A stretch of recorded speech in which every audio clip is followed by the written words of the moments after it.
В Сыктывкаре после модернизации открыли центр занятости. Теперь соискатели вакансий ждут в просторном, современном и светлом пространстве. Вместе с внешним преображением изменились и принципы работы. Одной из первых оценила новые условия Ксения Лосева.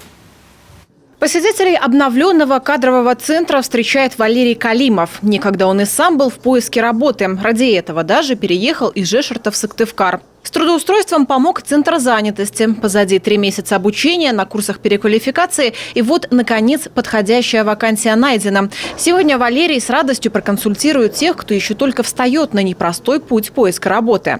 Люди многие приходят, не знают вообще, как, что, куда, как, что пойти, как, что можно делать. С компьютерами, как многие, оказывается, в наше время все еще совсем не на «ты». И вот я помогаю, консультирую, помогаю подать заявление. Обновленная входная группа, ресепшн, несколько электронных терминалов и удобная мебель. После ремонта изменились и кабинеты. Стеклянные стены делают пространство более объемным. Для переговоров обустроена отдельная комната с уютными диванами. Появились также лектории и коворкинг-зона. Здесь будут проводить ярмарки вакансий, профориентацию и профессиональную переподготовку. Замечательно вот такая вот переговорная комната, которая располагает, если вот присесть, конечно, она действительно обволакивает, мягко, все комфортно. Но действительно вот этого у нас не было. Это вот новое такое, что у нас появилось. Кстати, что важно, вслед за внешними изменениями пришли и внутренние. Кадровый центр перестраивается под федеральные стандарты. Основные принципы – это клиентоцентричность, проактивность и профессионализм. Только в ноябре переобучение прошло больше 10 сотрудников. Каждый, обратившийся в центр, должен чувствовать поддержку от и до. Мы должны быть открытыми, вот и слово, клиентоцентричными и всячески сопровождать этого человека на всем пути и этапе поиска работы. Предлагать все возможные варианты. Надо обучение, необходимо психологическую поддержку, но сделать все для того, чтобы конечный результат человек достиг. Это трудоустройство.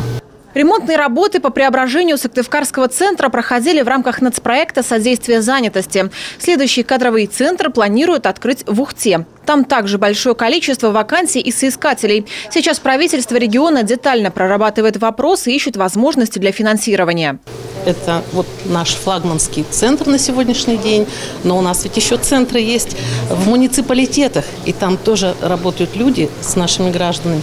Так вот, люди, работающие в муниципалитетах, будут проходить обучение на базе этого центра и распространять вот эти все навыки, эти все инструменты по поиску работы для соискателя и для поиска для работодателя нужных ему людей. Сейчас уровень безработицы в Коми 1,3%. Это 5,5 тысяч безработных граждан. Данные лучше, чем в период пандемии. Тогда цифра достигала и 7 тысяч. Несмотря на все сложности и санкции, ситуация стабильная. Ксения Лосева, Олег Костромин, телеканал Юрган, Сыктывкар.